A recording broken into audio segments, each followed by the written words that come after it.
আচ্ছা, তাহলে আজকে আমাদের কি আলোচনা হবে? সপ্তম অধ্যায় চলছে। সপ্তম অধ্যায়ে আজকে আমরা কি দেখবো? দুটো নোটস আগে হয়ে গেছে। কি কি হয়েছে? ভাববাদ, আদর্শবাদ, আর তারপরে উদারনীতিবাদ, রাষ্ট্র প্রকৃতি সম্পর্কে। আজকে রাষ্ট্র প্রকৃতি সম্পর্কে মার্ক্সীয় মতবাদ করবো। কি মতবাদ? মার্ক্সীয় মতবাদ। দেখা যাক। মার্ক্সবাদ জানার আগে আমাদের কি জানতে হবে? যে মার্ক্সবাদ কি করে, কাদের বিরুদ্ধে? পুঁজিবাদের বিরুদ্ধে, বুর্জোয়া শ্রেণীর বিরুদ্ধে আন্দোলন করেছে। বলছে ক্যাপিটালিস্ট, এই যে পুঁজিবাদ, পুঁজিবাদের বিরুদ্ধেই মার্ক্সবাদের যা কথা। রাষ্ট্রকে কি বলেছে? শ্রেণী শোষণের যন্ত্র। রাষ্ট্র হলো শ্রেণী শোষণের যন্ত্র। তাহলে শ্রেণী মানে কি? শ্রেণী মানে বুঝে নাও, দুটোই শ্রেণী আছে সমাজে, একটা ধনী আর একটা গরিব। তাহলে সর্বহারা শ্রেণী, তাই না? তাহলে সর্বহারা শ্রেণীকে শোষণ করছে কারা? ধনী শ্রেণী। তাহলে এই শ্রেণীকে শোষণ করার যন্ত্র হিসাবে পালন করছে। ধরো আম্বানি, আদানি, এরা এই জনগণকে শোষণ করছে। এই জিও সিমের মাধ্যমে কাদেরকে শোষণ করছে? আমাদেরকে শোষণ করছে আম্বানি। তাহলে এই রিলায়েন্স গ্রুপ যে এই যে শোষণ করছে, এটা কাদেরকে কাজে লাগিয়ে? নরেন্দ্র মোদী বন্ধু। বোঝা যাচ্ছে কথাটা কি বললাম? তো এইরকম একটা ব্যাপার, আমরা শোষণ হচ্ছে বুঝতেও পারছি না। তাই মার্ক্সবাদ কি বলছে? মার্ক্সবাদ বলছে যে শ্রেণী, রাষ্ট্র হলো কি? শ্রেণী শোষণের যন্ত্র। তাহলে দেখা যাক, এইভাবে বড় মার্ক্সবাদ কাদের স্বার্থে লড়াই করে? শ্রমিক শ্রেণীর সাথে। আর কাদের বিরুদ্ধে লড়াই করে? বুর্জোয়া শ্রেণীর বিরুদ্ধে, ধনিক শ্রেণীর বিরুদ্ধে। এই থটটা মাথায় রাখবে, তাহলেই হবে। অসুবিধা আছে? আচ্ছা, ভূমিকা। রাষ্ট্রের উৎপত্তি সংক্রান্ত যতগুলো মতবাদ আছে, রাষ্ট্রের উৎপত্তি সংক্রান্ত যতগুলো মতবাদ প্রচলিত আছে, তার মধ্যে উল্লেখযোগ্য তত্ত্ব হলো মার্ক্সীয় তত্ত্ব। গোটা রাষ্ট্রবিজ্ঞানে দুটোই তত্ত্ব, একটা উদারনীতিবাদ আর একটা মার্ক্সবাদ। পরস্পর দৃষ্টিভঙ্গি দুটোই তত্ত্ব, ঠিক আছে? গোটা ওয়ার্ল্ডকে ভাগ করে রেখেছে এই দুটো তত্ত্ব। দেখো আমেরিকা, ব্রিটেন, ইউরোপের দেশগুলো সব উদারনীতিবাদী। উল্টো দিকে চীন, রাশিয়া, এরা সব কি? মার্ক্সবাদী থিওরি বিশ্বাস করে। অসুবিধা আছে? তাহলে দুটোরই পাওয়ার আছে। বুঝতে পেরেছো কি বললাম?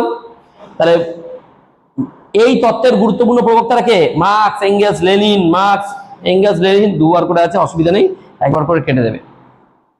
মার্কস, এঙ্গেলস, লেনিন প্রমুখ। মূল বক্তব্য। আচ্ছা, মার্কসের লেখা বইটার নাম কি? দাস ক্যাপিটাল। মার্কস এঙ্গেলসের লেখা কমিউনিস্ট ম্যানিফেস্টো। এইসব বইগুলো উন্নত। তবে দ্য জার্মান আইডিওলজি, এটা মার্কসের লেখা। দুটো বই যদি আছে মার্কসের লেখা। মূল বক্তব্য। রাষ্ট্র আকস্মিকভাবে সৃষ্টি হয়নি। রাষ্ট্র আকস্মিকভাবে সৃষ্টি হয়নি। সমাজে অর্থনৈতিক বিবর্তনের এক বিশেষ পর্যায়ে যখন বিত্তবান এবং বিত্তহীন, বিত্তবান মানে কি? যাদের অর্থ আছে। আর বিত্তহীন মানে কি? যাদের অর্থ নেই, যারা গরিব। এই দুই পরস্পর বিরোধী শ্রেণীতে বিভক্ত হয়ে পড়লো। তখন থেকে শুরু হলো এই দুই শ্রেণীর মধ্যে দ্বন্দ্ব। তখন থেকে কি শুরু হলো? এই দুই শ্রেণীর মধ্যে দ্বন্দ্ব। এক শ্রেণী দ্বারা অপর শ্রেণীকে শোষণ এবং সেই শোষণকে অব্যাহত রাখার জন্যই রাষ্ট্রের উদ্ভব করেছে। রাষ্ট্রের উদ্ভব কি জন্য করেছে? এক শ্রেণী দ্বারা এক শ্রেণীকে শোষণ করার জন্য। অসুবিধা আছে? আর শ্রেণী তো আগেই বুঝিয়ে দিচ্ছি শ্রেণী কি। এরপরে দেখা যাক উদ্ভব ও বিকাশ। মার্ক্সের মতো এই সমাজ, মানে রাষ্ট্রের এই সমাজগুলোর বিকাশ কিভাবে হয়েছে? সমাজ বিকাশের স্তর কটা? 6টা। প্রথমে কি সমাজ? আগেই বলেছি, আদিম সাম্যবাদী সমাজ। যখন আদিম যুগে মানুষ ছিল, তখন তাদের মধ্যে হিংসা বিভেদ কিছু ছিল না। তখন সাম্য বিরাজ করত, কমিউনিজম তখন বিরাজ করত। অসুবিধা আছে? সবাই একসাথে থাকতো। ব্যক্তিগত সম্পত্তির অস্তিত্ব না থাকায়, মানে আদিম যুগে ব্যক্তিগত সম্পত্তি ছিল না। শ্রেণী ও শোষণের অস্তিত্ব ছিল না। শ্রেণী শোষণ কিছুই ছিল না। ঠিক তারপরে এলো দাস সমাজ। দাস সমাজে দুটো শ্রেণীতে ভাগ হয়ে, একটা দাস মালিক, একটা কৃতদাস। একটা দাস মালিক আর একটা কৃতদাস। এইখান থেকে শুরু হলো শোষণ। দাস মালিকরা কৃতদাসের কি করতো? শোষণ করতো। তাহলে দাসদের দমনের জন্য দাস মালিকরা রাষ্ট্র তৈরি করেছিল। হয়ে গেল। 3 নম্বর, যখনই দাস মালিক থেকে দাসরা আন্দোলন করলো যে না, আমরা জমি চাষ করবো, এই আমরা কৃতদাস থাকবো, আমরা জমি চাষ করবো, তখনই দাস থেকে হয়ে গেল, কৃতদাস থেকে হয়ে গেল ভূমিদাস। যখন ভূমিদাস হয়ে গেল, তখন দাস মালিক যারা ছিল তাদেরই তো সব জমি বাইরে, তারা হয়ে গেল সামন্ত, জমিদার। তাদেরই জমিতে ওরা চাষ করছে, সেই শোষণটা অব্যাহত থাকলো। সামন্ততান্ত্রিক সমাজেও কি হয়ে গেল? শোষণটা অব্যাহত। দুটো এখানে দুটো হয়ে গেল, ফিউডাল সোসাইটি দুটো হয়ে গেল। কি কি? একটা হচ্ছে সামন্ত প্রভু আর একটা ভূমিদাস। এখানে দাস মালিক আর দাস। কিন্তু এই সমাজে কোনো রকম শোষণ শ্রেণী ছিল না। তাহলে প্রথম হচ্ছে আদিম সাম্যবাদী সমাজ, তারপরে কি হলো? দাস সমাজ। দুটো শ্রেণী। দাস সমাজের সামন্ততান্ত্রিক সমাজ, সেখানেও দুটো শ্রেণী। একটা হচ্ছে সামন্ত প্রভু আর একটা হচ্ছে ভূমিদাস। অসুবিধা আছে? ভূমিদাস মানে যারা কৃষক। কৃতদাস আর ভূমিদাসদের মধ্যে ডিফারেন্স কি? কৃতদাস মানে কি? যাদের জীবনেরও স্বাধীনতা ছিল না। কৃতদাসরা যখন তখন লড়াই করতো, মানুষের সাথে প্রচুর লড়াই করে যেত, মরে যেত, অসুবিধা। কিন্তু ভূমিদাসদের জীবনের স্বাধীনতা ছিল, শোষণ করতো কিন্তু ভূমিদাসদের, কৃষকদের জীবনের স্বাধীনতাটা ছিল। ঠিক আছে। তারপরে ভূমিদাসরা বললো কি, না না, আমরা গ্রামে চাষাবাদ করবো না, এবার আমরা শহরে যাবো, কলকারখানা কাজ করবো। তাহলে কৃতদাস থেকে হয়ে গেল, বলছে আমরা শ্রমিক হব। তা শ্রমিক হবে, তা আবার সামন্তরাই কি করলো? সামন্তরাই শহরে এসে কলকারখানা করলো। তাহলে সামন্তরা হয়ে গেল কি? বুর্জোয়া। একটা বড় সামন্ত হচ্ছে আদানি, জায়গা জমি বিরাট কিনেছিল, বুঝতে পেরেছি? তাহলে সামন্ত।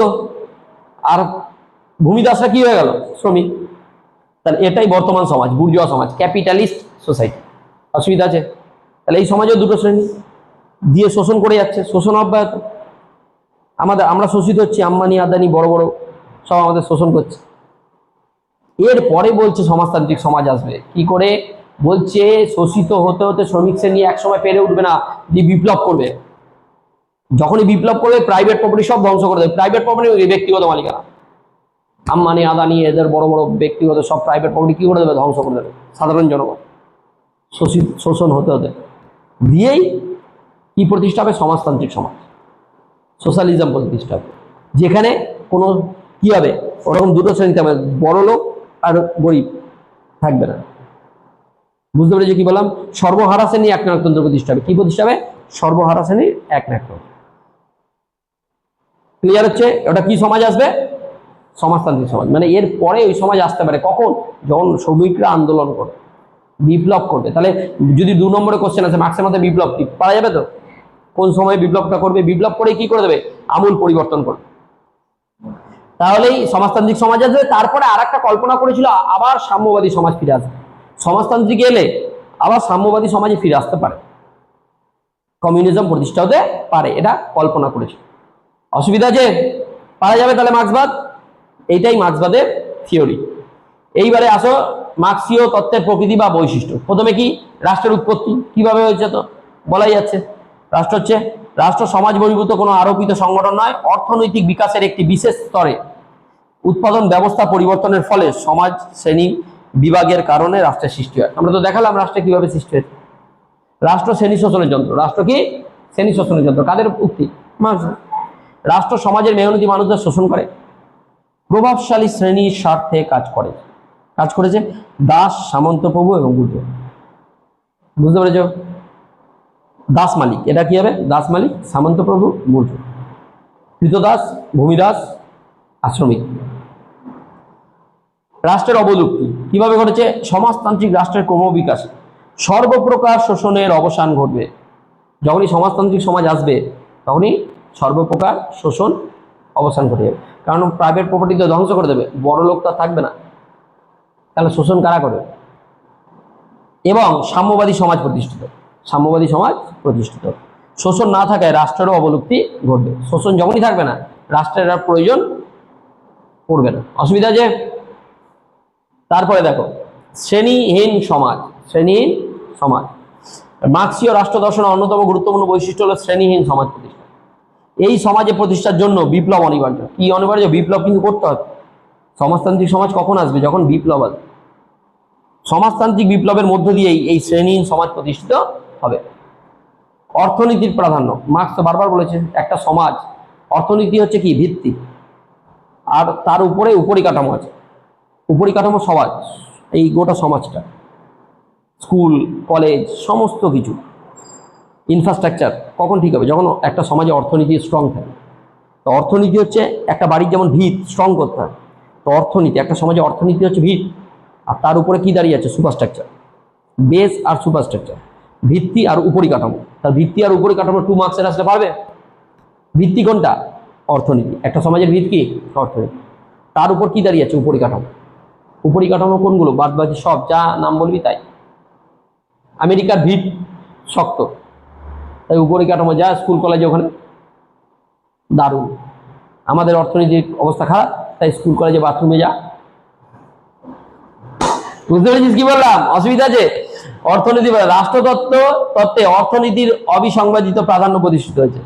অর্থনৈতিক ব্যবস্থার ব্যাখ্যা বিশ্লেষণের পরিপ্রেক্ষিতে রাষ্ট্র তথা সমাজ ব্যবস্থার উদ্ভব, বিকাশ ও প্রকৃতি নিয়ন্ত্রিত হয়।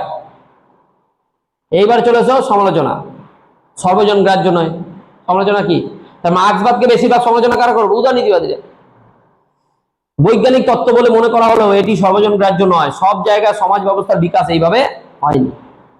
রাষ্ট্র শ্রেণী শোষণের যন্ত্র নয়। রাষ্ট্র শ্রেণী শোষণের যন্ত্র নয়। বর্তমানে প্রায় প্রতিটি রাষ্ট্র ব্যবস্থায় রাষ্ট্রের জনকল্যাণমূলক চরিত্র দেখা যায়, শোষণের পরিবর্তে শ্রেণী সহযোগিতাও দেখা যায়। ওই জন্য তো এই যে 3000 টাকা করে অন্নপূর্ণা ভাণ্ডার। বুঝতে পেরেছো কি বললাম? রাষ্ট্রের অবলুপ্তি হয়নি, রাষ্ট্রের অবলুপ্তি ভ্রান্ত প্রতিপন্ন হয়েছে। বর্তমানে ধনতান্ত্রিক ও সমাজতান্ত্রিক রাষ্ট্রে রাষ্ট্র আরো বেশি অপরিহার্য হয়ে পড়েছে। অসুবিধা যে তারপরে শ্রেণীহীন সমাজ প্রতিষ্ঠিত হয়নি। শ্রেণীহীন সমাজ কখনো হবেও না। তো বিপ্লবের পর কার্যত তা হয়ে ওঠেনি, বরং সমাজতান্ত্রিক রাষ্ট্র এক সুবিধাভোগী শাসক শ্রেণী হয়ে উঠেছে। তারপরে কি? অর্থনীতি নিয়ন্ত্রণবাদ। অর্থনীতি ছাড়াও অন্যান্য বিষয়েও যে রাষ্ট্রের উদ্ভব ও বিকাশে সহায়ক ভূমিকা পালন করতে পারে, মার্ক্সবাদ তা মনে করেনি। মূল্যায়ন কি? উপরিক্ত সমালোচনা থাকা সত্ত্বেও রাষ্ট্রচিন্তার ইতিহাসে সেম কথা, এর গুরুত্ব অস্বীকার করা যায় না। রাষ্ট্রের উৎপত্তি ও প্রকৃতি সংক্রান্ত মার্ক্সীয় তত্ত্ব যথেষ্ট বিজ্ঞানী পাওয়া যাবে। তাহলে আমাদের সপ্তম অধ্যায়ের 3 নম্বর যে পার্ট সেটা ক্লিয়ার। কি কি হয়েছে? ভাববাদ 2, উদারনীতিবাদ, রাষ্ট্রের প্রকৃতি সম্পর্কে, আর মার্ক্সবাদ। 3টে তত্ত্ব আমাদের হয়ে গেছে। আজকে এই অবধি থাক, বাকি কথা আবার নেক্সট দিন হবে।